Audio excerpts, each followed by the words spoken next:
오늘의 말씀을 듣기 전 잠시 시간을 내어 구독과 좋아요 버튼을 눌러주시면 감사하겠습니다. 여러분의 작은 참여가 하나님의 은혜로운 메시지를 더 많은 영혼에게 전하는 귀한 통로가 됩니다. 이 영상을 공유하며 진리의 빛을 함께 나누는 모든 분들께 주님의 평강과 축복이 가득하기를 기도합니다. 사랑하는 성도 여러분, 그리고 진리를 찾고 계신 모든 분들께 오늘 우리는 매우 중요하고 때로는 불편할 수 있는 주제에 대해 이야기 나누고자 합니다. 만약 여러분의 영혼을 이끌고 있다고 믿었던 그 목소리가 사실은 여러분을 잘못된 길로 인도하고 있다면 어떻게 하시겠습니까? 만약 여러분이 다니는 교회가 여러분이 따르는 지도자가 하나님의 이름으로 하나님의 뜻과 반대되는 것을 가르치고 있다면 어떻게 하시겠습니까? 오늘날 교회 안에는 교묘한 속임수가 만연해 있습니다. 겉보기에는 영적인 능력이 넘쳐 보이고 놀라운 기적과 예언이 행해지지만 그 중심에는 예수 그리스도가 아닌 다른 것이 자리 잡고 있는 경우가 너무나도 많습니다. 그들은 영적인 세계에 대해 말하지만 정작 하나님과의 인격적인 만남은 없습니다. 그들은 사람들의 마음을 꿰뚫어 보는 듯 예언을 하지만 그들의 삶에는 거룩함의 열매가 없습니다. 성품은 그 사람이 어떤 영에 속해 있는지를 보여주는 가장 확실한 증거입니다. 은사는 하나님께서 주신 것일 수 있지만 그 은사를 사용하는 사람이 악한 영의 통제 아래 있다면 그 결과는 비참할 뿐입니다. 이러한 거짓 선지자들의 가장 큰 임무는 무엇일까요? 바로 다른 예수를 전하고 다른 복음을 선포하며 다른 영을 받게 하는 것입니다. 그들은 여러분이 죄 가운데 거해도 괜찮다고 말합니다. 하나님은 사랑이시기에 당신의 모든 것을 축복하실 것입니다. 라고 속삭입니다. 7 사람에게 혹은 수십 명의 사람에게 축복이 임할 것이라고 선포하면서 정작 가장 중요한 거룩함에 대해서는 침묵합니다. 어떤 이들은 이렇게 말할지도 모릅니다.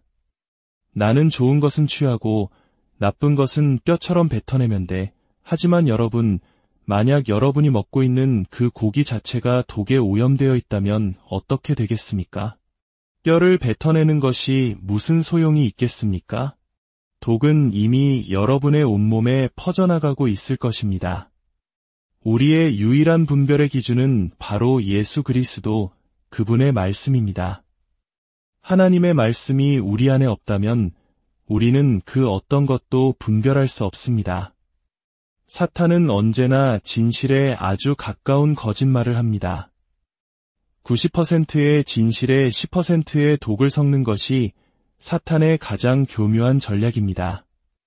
처음에는 진실처럼 들리기에 우리는 마음을 열고 신뢰하게 됩니다. 하지만 시간이 지남에 따라 그 독은 서서히 우리의 영혼을 잠식하고 결국 우리는 완전히 다른 복음, 다른 예수를 믿게 되는 것입니다. 사탄의 목표는 절박한 사람들입니다. 상처받은 가정에서 자랐거나 삶의 문제로 깊은 절망에 빠진 사람들, 다른 이들에게 인정받고 사랑받고 싶어하는 사람들은 이러한 속임수에 넘어가기 쉽습니다. 거짓 교사들은 그들의 약점을 파고들어 잘못된 위로와 거짓된 확신을 심어줍니다. 성경은 마태복음 10장 22절에서 분명히 말씀하십니다. 너희가 내 이름으로 말미암아 모든 사람에게 미움을 받을 것이나 끝까지 견디는 자는 구원을 얻으리라. 구원은 단 한 번의 고백으로 완성되는 일회성 이벤트가 아닙니다. 그것은 경주와 같습니다. 믿음의 경주를 끝까지 완주하여 마지막에 상을 받는 과정입니다. 물론 구원은 하나님의 전적인 은혜이며 선물입니다. 하지만 그 선물을 받은 자는 합당한 삶을 살아야 할 책임이 있습니다. 우리는 그 선물을 잃어버릴 수는 없지만 스스로 포기하거나 버릴 수는 있습니다. 스스로에게 질문해 보십시오. 천국에 불의함이 있을 수 있습니까? 천국에 거룩하지 않음이나 악함이 존재할 수 있습니까? 절대 그럴 수 없습니다. 그렇다면 이 땅에서 불의하고 거룩하지 않은 삶을 살면서 어떻게 천국에 들어갈 수 있다고 확신할 수 있겠습니까? 많은 사람들이 스스로 구원받았다고 생각하지만 마지막 날에 주님께서는 그들에게 이렇게 말씀하실 것입니다. 내가 너희를 도무지 알지 못하노니 불법을 행하는 자들아, 내게서 떠나가라. 주님의 이름으로 귀신을 쫓아내고 주님의 이름으로 기적을 행했던 사람들조차 이런 말을 들을 수 있다면 그저 교회에 앉아있기만 했던 사람들은 어떻게 되겠습니까? 여러분이 들은 말씀이 여러분의 삶에서 이의 열매를 맺지 못했다면 그것은 생명의 말씀이 아니었을 수 있습니다.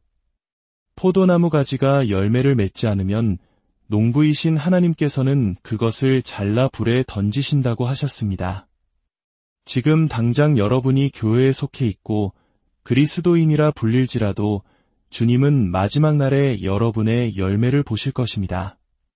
주여, 주여 하는 자마다 다 천국에 들어갈 것이 아니라고 하셨습니다. 우리는 지금 은혜로, 믿음으로 구원받았다고 고백합니다. 그러나 그 믿음은 마지막 날 주님께서 잘하였도다, 착하고 충성된 종아라고 말씀하실 때 비로소 완성되는 것입니다.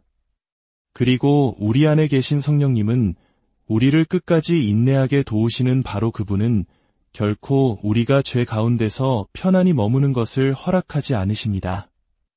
만약 당신이 죄를 짓고도 아무런 가책 없이 아기처럼 평안하게 잠을 잔다면 당신 안에 계신 영이 과연 거룩한 영인지 의심해 보아야 합니다.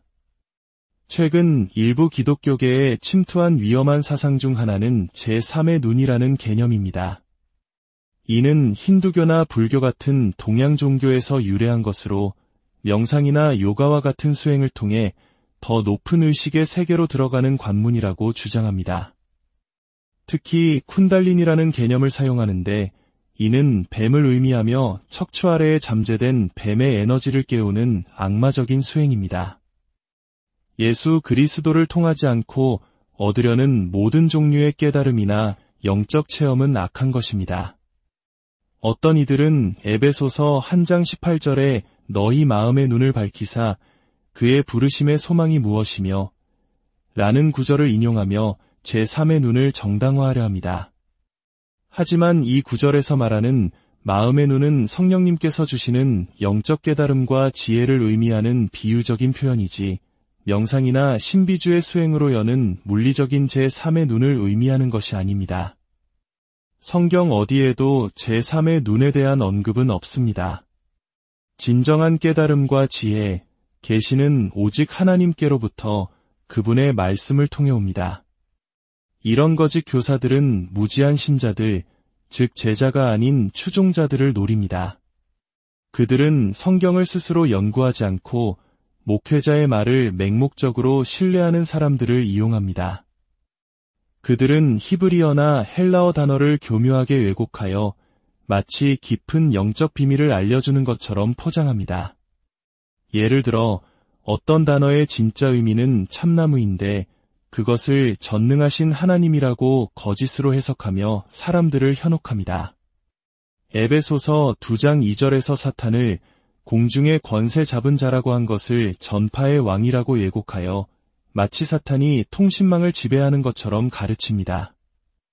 여기서 공중은 보이지 않는 영적 세계를 의미할 뿐 라디오 전파나 인터넷과는 아무런 관련이 없습니다. 그들은 매우 빠르게 현란하게 말하여 사람들이 스스로 생각하고 성경을 찾아볼 틈을 주지 않습니다.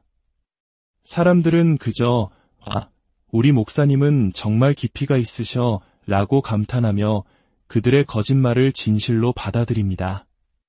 이것은 결국 우상숭배로 이어집니다. 예수님을 사랑하는 것이 아니라 목사님을 사랑하게 됩니다. 예배의 찬양이 하나님을 위한 것이었는지 아니면 내가 좋아하는 찬양 인도자가 불렀는지에 더 신경 쓰게 됩니다.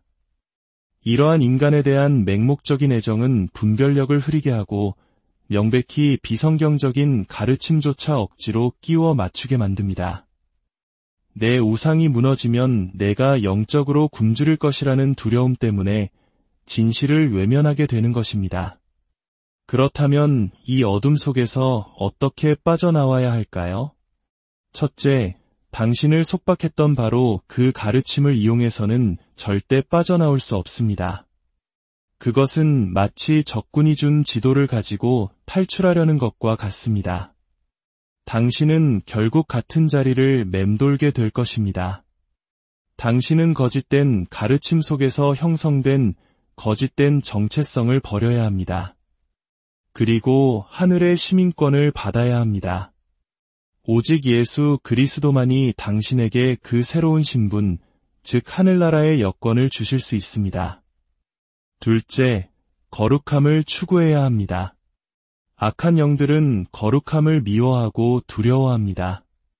당신이 하나님의 말씀을 읽고 그 말씀대로 살려고 노력할 때, 즉 거룩한 삶을 살기 시작할 때 악한 영들은 당신 곁에 머물 수 없습니다. 셋째, 진리를 사랑해야 합니다. 예수님은 내가 곧 길이요 진리요 생명이라고 말씀하셨습니다.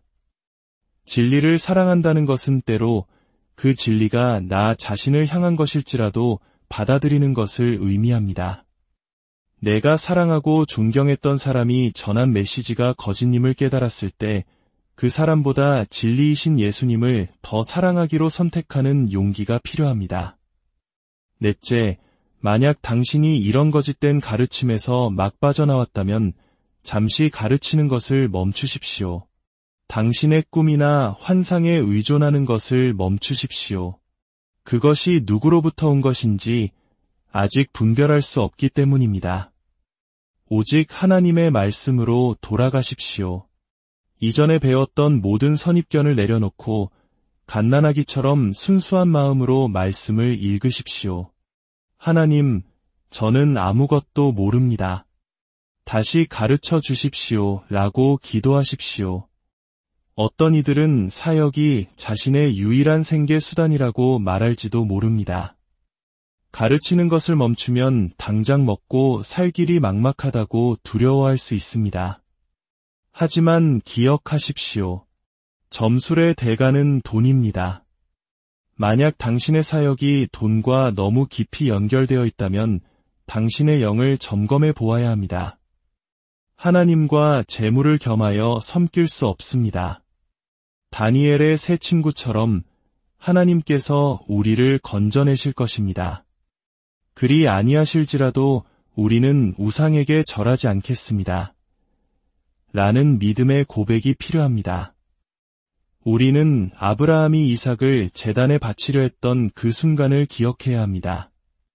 하나님은 정말로 이삭을 원하신 것이 아니었습니다.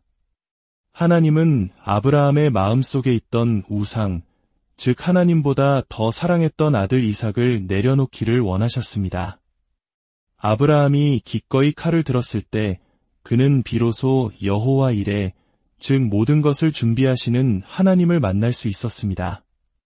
우리 삶에서 우리가 내려놓기를 거부하는 바로 그 영역에서 우리는 하나님의 공급하심을 경험할 수 없습니다.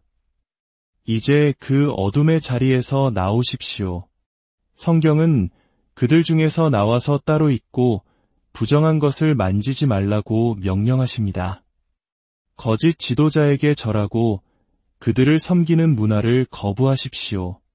그것은 하나님께서 가장 미워하시는 우상 숭배입니다. 물론 그 길은 쉽지 않을 것입니다. 당신이 진리를 선택하고 그곳을 떠날 때 그들은 당신을 가만두지 않을 것입니다. 보복이 있을 것입니다. 당신의 평판을 훼손하고 당신을 사회적으로 고립시키려 할 것입니다. 심지어 가장 약한 부분인 가족을 공격할 수도 있습니다. 하지만 두려워하지 마십시오. 육신은 죽여도 영혼은 능히 죽이지 못하는 자들을 두려워하지 말고 오직 몸과 영혼을 능히 지옥에 멸하실 수 있는 이를 두려워하십시오. 사탄이 아무리 강해 보여도 우리 하나님보다 강하지는 않습니다. 그들의 연결망이 아무리 끈끈해 보여도 온 우주를 설계하신 하나님께서 한순간에 그것을 무너뜨리실 수 있습니다. 이 모든 고난은 하나님께서 허락하신 정결의 과정일 수 있습니다. 불은 우리를 정결하게 합니다. 하나님께서는 당신이 그 불을 통과할 것을 믿으십니다. 당신이 그분과 함께 불 속을 걸어갈 것을 신뢰하십니다. 그 끝에는 반드시 영광이 기다리고 있습니다. 사랑하는 여러분, 이제 새로운 시작을 할 때입니다. 회개와 용서로 시작하십시오. 하나님의 말씀 안에 머무르십시오. 기도에 전념하고 성령으로 충만해지십시오. 그리고 가장 중요한 것은 예수님께로 돌아가는 것입니다. 당신의 신학 전체가 거짓으로 설계되었다고 느낄 수도 있습니다. 수많은 잘못된 가르침들이 당신의 머릿속에 남아있을 수 있습니다. 괜찮습니다. 백지 상태에서 다시 시작하십시오. 말씀이 당신의 마음에 가득 차면 죄를 이길 힘을 얻게 될 것입니다. 하나님께서는 당신을 구원하기 원하십니다. 당신을 치유하고 변화시키기 원하십니다. 어둠을 드러내실 때 회개할 기회를 주시는 것입니다. 사도 바울은 교회를 핍박하던 자였지만 다메섹 도상에서 주님의 빛이 그를 드러냈을 때 회개했고 신약 성경의 대부분을 쓰는 위대한 사도가 되었습니다. 때로는 수치가 구원으로 가는 통로가 됩니다. 당신의 부끄러운 과거, 감추고 싶은 죄악이 드러날 때 절망하지 마십시오. 그것은 하나님께서 당신을 수술하기 위해 환부를 여시는 것과 같습니다. 그곳을 통해 하나님의 영광이 드러날 것입니다. 죽은 나사로의 무덤에서 악취가 날 것을 두려워했던 마르다처럼 우리의 수치가 드러나는 것을 두려워하지 마십시오. 주님께서는 그 죽음과 부패의 자리에서 부활의 생명을 일으키실 것입니다. 당신의 가장 큰 수치의 자리가 하나님께는 가장 위대한 영광의 무대가 될 것입니다. 이 말씀을 듣고 마음에 찔림이 있는 모든 분들을 위해 기도합니다. 하나님 아버지, 당신의 자비와 은혜를 구합니다. 우리 교회와 이 땅의 모든 영혼들에게 자비를 베풀어 주옵소서. 우리의 눈을 가리고 있는 모든 베일을 찢어주시고 진리이신 주님을 온전히 알게 하옵소서. 우리를 거룩함으로 의로움으로 다시 이끌어 주옵소서. 결단하지 못하고 흔들리는 마음들을 붙들어 주시고 무엇이 옳고 선한 것인지 분별할 지혜를 주옵소서. 속이는 자들과 속고 있는 자들 모두에게 회개의 영을 부어 주옵소서. 한 영혼도 멸망치 않고 모두가 주님께 돌아오는 것이 아버지의 뜻인 줄 믿습니다. 갇힌 자들에게 탈출할 길을 열어주시고 회방과 핍박 속에서도 끝까지 주님을 사랑할 수 있는 용서의 마음을 주옵소서. 지옥의 권세가 결코 당신의 교회를 이기지 못할 것을 믿습니다. 주님, 이제 당신의 신부를 준비시키고 계심을 믿습니다. 우리가 그 거룩한 백성의 수에 들게 하옵소서. 오직 당신만이 우리의 빛이시며 당신만이 우리의 지식이 되심을 고백합니다. 예수 그리스도의 이름으로 기도드립니다.